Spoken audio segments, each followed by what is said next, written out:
O governo federal está estudando um novo sistema, né? Reformulando talvez, mas na verdade se trata de um novo sistema, mas reformula a forma de se arrecadar, a forma de obter a receita. E aí tem essa possibilidade também de nós termos no futuro novos golpes eletrônicos. Mas não é sobre isso que a gente vai falar agora. Eu estou aqui com o Henrique Franceschetto. O doutor vai me permitir fazer a pergunta. Franceschetto ou Franceschetto? Bom dia. Bom dia, tudo bem? Tudo É bem? Francisqueto mesmo, tá certinho. Franceschetto.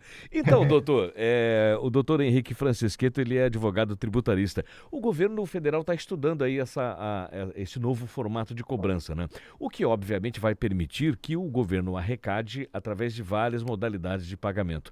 Mas esse processo, ele já tem um prazo para ser estabelecido no Brasil para o pagamento dos impostos de forma automática, não? Bom dia, Marcelo. Bom dia. Minha internet oscilou um pouquinho aqui, mas acho que tá conectando bem, né? Sim, na verdade eu vejo essa situação como uma parte de um processo maior, né? A gente vem acompanhando aí desde 2017, meados de 2018, discussões sobre o uso de tecnologias que gerariam automação, inclusive de cobrança de contratos e também aí, por que não, impostos. E isso foi desenvolvido com muita ênfase pelo Banco Central, inclusive. A gente teve recentemente a notícia da criação da moeda digital, né, do Drex, que seria uma versão eletrônica do real. Então, tudo isso e a própria criação do Pix, ela faz parte desse escopo como um todo. Eu diria que essa possibilidade do pagamento dos tributos, dos impostos em geral, ser automatizado é quase que inevitável, sabe? É difícil a gente talvez visualizar em que momento isso vai passar a fazer parte do dia a dia do cidadão. Eu posso explicar um pouco melhor como que se pretende que esse sistema funcione. Mas da forma como a gente vê a evolução da tecnologia do Banco Central e dos projetos do governo federal, é bem provável que isso vá se efetivar, sim, ao longo dos próximos, talvez, 2 anos. Bom, mas o governo ainda trabalha no desenvolvimento dessa solução. Ou seja, eu estou fazendo essa pergunta para o senhor porque hoje, né, só reforçando o que eu Uhum, disse aqui ainda há pouco, nós conversamos com o vice-presidente do Detran e a taxa, o uhum, IPVA, tem golpistas, tem pilantra, né, e infelizmente o Brasil sofre muito disso, né, por conta desse avanço da uhum. tecnologia. Tem gente cobrando o IPVA de maneira irregular, obviamente. Trata-se de sites falsos. Isso vai acabar acontecendo lá na frente com o governo federal em algum momento. Mas essa questão toda está sendo trabalhada ainda. Ou seja, nós não temos, Sim. pelo menos no próximo ano, essa possibilidade. E é bom que todo mundo fique atento, né, de pagar essas taxas, os impostos de maneira automática ainda. Isso, não, perfeito. Isso ainda vai entrar em um cronograma de implantação, né? O que tem se falado nas últimas semanas é que essa possibilidade de cobrança automática de impostos fosse uma alteração que viesse em conjunto com a reforma tributária. E aí a reforma tributária, a gente sabe que teria um início do seu período de implantação, de transição, vamos chamar assim, no ano de 2026.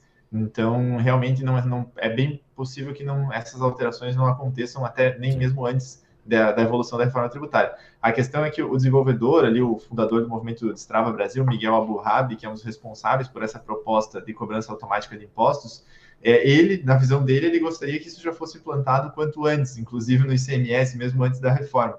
Então é importante que a sociedade em geral siga acompanhando a evolução do projeto. Mas o que se fala hoje muito é nesse sentido mesmo de implantação conjunta com a reforma tributária. Então aí a gente está falando de 2026 em diante, né? Doutor Henrique, o novo sistema também ele deve trabalhar aí com aquele processo de compensação de crédito tributário, né? Porque não vai fazer só, obviamente, a cobrança, porque senão seria uma ferramenta muito mais simples apenas, né? Para operar a cobrança, recebe, paga, ou paga, recebe e deu, né? Ele vai trabalhar com essa questão da compensação tributária e é importante até porque tem muita gente, principalmente as empresas, que serão beneficiadas, queira ou não, né? Sim, sim. Esse projeto ele tem um ótimo potencial. Ele pode beneficiar sim as empresas, inclusive a sociedade como um todo. Mas a gente precisa acompanhar muito de perto como isso vai se desenvolver. A questão dos créditos tributários realmente faz parte do projeto, é o que se pretende. Porém, para a gente que atua na área tributária como um todo, né? E aí os colegas advogados da área ou contadores que estiverem nos assistindo vão entender bem o que eu quero dizer. Essa questão do crédito na entrada, o abatimento do crédito tributário, ela é bastante complexa. São vários os requisitos para que um crédito possa ser reconhecido, várias situações, onde ele inclusive varia em termos de percentual, em forma de utilização, se ele pode ser utilizado para abater apenas aquele imposto, se pode ser utilizado para outros, se o eventual saldo pode ser recebido em dinheiro, uma série de coisas. Então, eu fico um pouco cético até em como isso vai se implantar no que se refere aos créditos de entrada, porque realmente tende a ser algo bastante difícil de que se efetive da maneira correta. E depois também a representação disso no relatório que for enviado para o governo federal pela contabilidade da empresa também vai necessitar de muitos ajustes, sabe? Então, mas a proposta é essa, Marcelo. Eu acho que isso, evoluindo bem, tem o potencial de realmente ser muito bom para todas as empresas e para a sociedade como um todo. Mas não vai ser pouca coisa para colocar em prática, não. Pois não, então, doutor. São 11 horas e 52 minutos agora, 11h52. Na prática, muita coisa vai mudar para o contribuinte, mas o ideal é que se aguarde. Mas é possível já sinalizar, para a gente encaminhar aqui a sua participação, já é possível sinalizar o que muda no dia a dia para o contribuinte? Olha, no que se refere a essa cobrança automática, se ela for bem desenhada, não vai mudar nada no dia a dia para as pessoas. A ideia é que a implantação seja bastante transparente. Um exemplo, inclusive, é que ao invés de você fazer o pagamento para uma chave Pix CPF ou CNPJ, você faria o pagamento direcionado a uma chave Pix da própria nota fiscal, e aí o sistema faria o repasse do valor que cabe ao governo para o governo. Então, talvez a gente tenha algumas mudanças assim na prática do código do boleto ou do código do Pix, mas o pagamento em si, o dia a dia para o cidadão, se a proposta for bem desenhada, a ideia é que não gere nenhum atrito nesse sentido. Pois não. Advogado tributarista Henrique Franceschetto, conversando com os ouvintes aqui da Jovem Pan News. Bom dia para o senhor aí. Obrigado pela entrevista. Boa semana também, doutor. Muito obrigado pelo convite. Boa semana, Marcelo. Disponha